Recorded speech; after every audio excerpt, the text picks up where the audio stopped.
নমস্কার বন্ধুরা, এই মুহূর্তে সবচেয়ে গুরুত্বপূর্ণ আবহাওয়ার আপডেট নিয়ে আবারও চলে এলাম একটি নতুন ভিডিওতে। বঙ্গোপসাগর এবং আরব সাগর, দুই সাগরে দুটো নিম্নচাপ থেকে ঘূর্ণিঝড় তৈরি হওয়ার সম্ভাবনা থাকছে।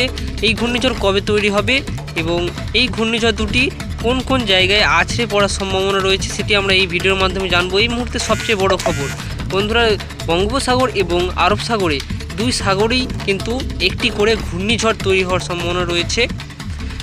এই ঘূর্ণিঝড় কবে তৈরি হবে সেটা আমরা এখন জেনে নেব। তো আজ 17ই মে, আজ আমরা জানবো যে কবেই ঘূর্ণিঝড় তৈরি হবে। আগে কিন্তু এই আরব সাগরের ঘূর্ণিঝড়টি তৈরি হওয়ার সম্ভাবনা রয়েছে। আরব সাগরে যে ঘূর্ণিঝড়টি তৈরি হবে সেটি কিন্তু এখানে আমরা দেখতে পাচ্ছি যে শুক্রবার 23শে মে এই ঘূর্ণিঝড়টি তৈরি হয়ে যাবে আরব সাগরে। আরব সাগরে মহারাষ্ট্রের কাছে আমরা দেখতে পাচ্ছি এখানে আরব সাগরে এখানে কিন্তু ঘূর্ণিঝড় তৈরি হয়ে যাবে। এর ফলে কিন্তু মহারাষ্ট্র এবং কেরালা উপকূলে ঝোড়ো হাওয়ার সাথে বৃষ্টিপাত কিন্তু চলবে। যদি আমরা বৃষ্টিপাতের দিকে যাই, এখানে বৃষ্টি এবং বজ্র মোডে যাই, আমরা এখানে দেখতে পাচ্ছি যে উপকূলবর্তী যে জায়গাগুলি আছে সেগুলোতে কিন্তু মাঝারি থেকে ভারী ধরনের বৃষ্টিপাত চলবে এবং এই যে ঘূর্ণিঝড়টি সেটি কিন্তু আছড়ে পড়ার সম্ভাবনা থাকছে না। এই যে ঘূর্ণিঝড়টি সেটি কিন্তু ভারতবর্ষের রাজ্যগুলির গা ঘেঁষে কিন্তু আবারও আরব সাগরের দিকে চলে যাবে, ওমানের দিকে চলে যাওয়ার সম্ভাবনা রয়েছে। তো এটা আমরা দেখে নেব যে কোন দিকে যাচ্ছে। শনিবার 24শে মে এটি কিন্তু উপকূলবর্তী যে জায়গাগুলি আছে যেমন কেরালা এবং মহারাষ্ট্র উপকূলবর্তী জায়গাগুলিতে প্রবল ঝড় বৃষ্টি হবে। আমরা দেখতে পাচ্ছি ভারী বৃষ্টিপাতের সঙ্গে কিন্তু ঝোড়ো হাওয়া বইবে। ঝোড়ো হাওয়ার গতিবেগ আমরা পরে জেনে নিচ্ছি। এই যে ঘূর্ণিঝড়টি সেটি কোন দিকে যাচ্ছে সেটি আমরা দেখে নেব। এরপরে বঙ্গোপসাগরের ঘূর্ণিঝড়টিও আমরা দেখে নেব যে কোন দিকে আঘাত আনার সম্ভাবনা রয়েছে। এই ঘূর্ণিঝড়টি আমরা দেখতে পাচ্ছি যে রবিবার 25শে মে আস্তে আস্তে কিন্তু সরে যাচ্ছে, আস্তে আস্তে কিন্তু আরব সাগরে সরে যাচ্ছে এবং ওমানের দিকে এটি কিন্তু সরে যাচ্ছে। তার ফলে কিন্তু এখানে আমরা দেখতে পাচ্ছি যে বৃষ্টিপাত কিন্তু চলছে। কেরালাতেও কিন্তু বৃষ্টিপাত, এই ঘূর্ণিঝড়ের ফলে কিন্তু প্রচণ্ড বৃষ্টিপাত হওয়ার সম্ভাবনা থাকবে। তার সাথে মহারাষ্ট্র বৃষ্টিপাত হবে, গুজরাটও হালকা মাঝারি এই ঘূর্ণিঝড়টির বৃষ্টিপাত হওয়ার সম্ভাবনা থাকছে। তো এই ঘূর্ণিঝড়টির কোনো বড় আপডেট যদি আসে, যদি এটি গুজরাট, মহারাষ্ট্র বা কেরালার দিকে যদি এটি আবারও কোনো এই যে মুম্বাই বা গুজরাটের আঘাত আনার যদি কোনো সম্ভাবনা রয়েছে, তো সবার আগে কিন্তু এই ভিডিওতে তোমরা জানতে পারবে। অবশ্যই ভিডিওটি শেষ পর্যন্ত দেখবে এবং চ্যানেলটি সাবস্ক্রাইব করে রাখবে। তো এটি কিন্তু আরব সাগরে চলে যাচ্ছে এই যে ঘূর্ণিঝড়টি, এবং তারপরে কিন্তু যদি আমরা দেখি এখানে 27শে মে বঙ্গোপসাগরে নিম্নচাপ তৈরি হওয়ার সম্ভাবনা রয়েছে। 27শে মে থেকে বঙ্গোপসাগরে নিম্নচাপ তৈরি হওয়া যাবে এবং এটি কিন্তু আস্তে আস্তে শক্তি বাড়িয়ে ঘূর্ণিঝড়ে পরিবর্তন হয়ে যাবে।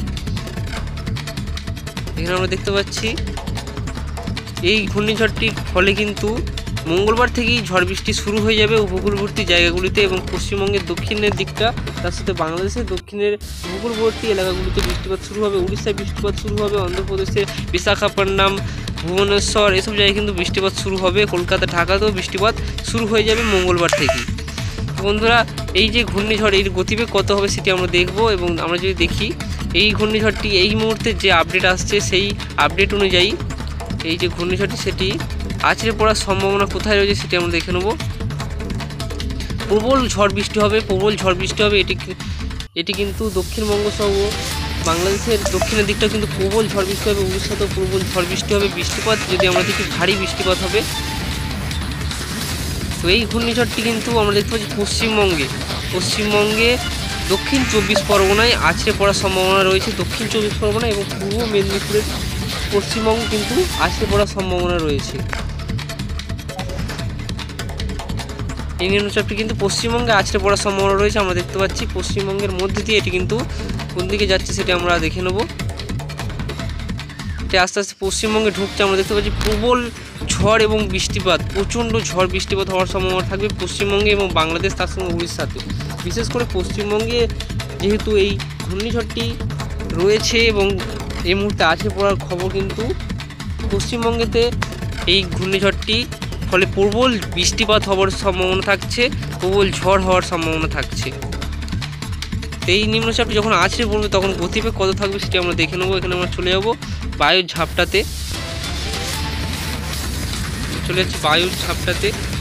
এই যখন এখন আমরা চলে যাব আছড়ে পড়ার আগের মুহূর্তে আমরা যাব।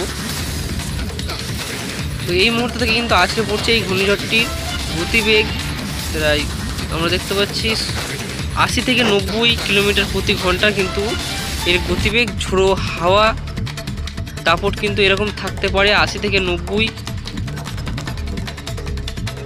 তো এটি যদি কোনো বড় পরিবর্তন আসে তো অবশ্যই এই চ্যানেলে আপনারা জানতে পারবেন। অবশ্যই চ্যানেলটি সাবস্ক্রাইব করে রাখবেন এই ধরনের আবহাওয়ার গুরুত্বপূর্ণ আপডেটগুলি সবার আগে দেখার জন্য।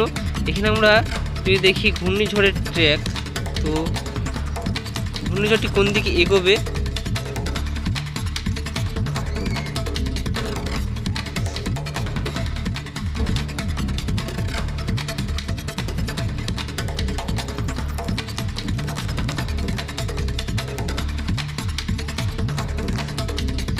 কিন্তু একটু সমস্যা করছে। তো এখানে আমি চলে যাব যে বৃষ্টিপাত কেমন হওয়ার সম্ভাবনা থাকবে, কালবৈশাখী ঝড়ের কেমন সম্ভাবনা রয়েছে সেটি আমরা দেখে নেব। এখানে আমরা চলে যাচ্ছি শনিবার কেমন ঝড় বৃষ্টি হওয়ার সম্ভাবনা থাকছে। শনিবার কিন্তু দক্ষিণবঙ্গে বজ্রবিদ্যুৎ সহ কালবৈশাখী ঝড় এবং বৃষ্টিপাতের সম্ভাবনা রয়েছে। বিশেষ করে বিকেল বা সন্ধ্যের দিকে এই ঝড় বৃষ্টি হওয়ার সম্ভাবনা থাকবে। প্রত্যেক দিন যদি আমরা দেখি রবিবারও এই বৃষ্টিপাত হওয়ার সম্ভাবনা থাকবে। ঝড় এবং বৃষ্টিপাত দক্ষিণবঙ্গের দিকটাই হওয়ার সম্ভাবনা থাকছে। বিকেল বা সন্ধ্যের দিকে এই ঝড় বৃষ্টি হওয়ার সম্ভাবনা থাকছে লাগাতার কিন্তু এই সপ্তাহটা। তো পরের সপ্তাহতেও আমরা দেখতে পাচ্ছি লাগাতার ঝড় বৃষ্টি প্রায়শই প্রত্যেক দিন বিকেল থেকে সন্ধ্যের মধ্যে হওয়ার সম্ভাবনা থাকছে। কোনো কোনো জেলায় হয়তো বৃষ্টিপাতটি হলো না, পরের দিন আবারও সেই জেলায় কিন্তু বৃষ্টিপাত হওয়ার সম্ভাবনা থাকছে। এরকম কিন্তু আবহাওয়া থাকবে। বৃহস্পতিবার 22 মে একটু কম বৃষ্টিপাত আমরা দেখতে পাচ্ছি, কিন্তু শুক্রবার আবারও হালকা বৃষ্টিপাত হওয়ার সম্ভাবনা রয়েছে। তো বন্ধুরা, এই ছিল আজকের আবহাওয়ার গুরুত্বপূর্ণ আপডেট। ভিডিও ভালো লাগলে অবশ্যই চ্যানেলটিকে সাবস্ক্রাইব করে রাখবেন এই ধরনের আবহাওয়ার গুরুত্বপূর্ণ আপডেটগুলি সবার আগে দেখার জন্য।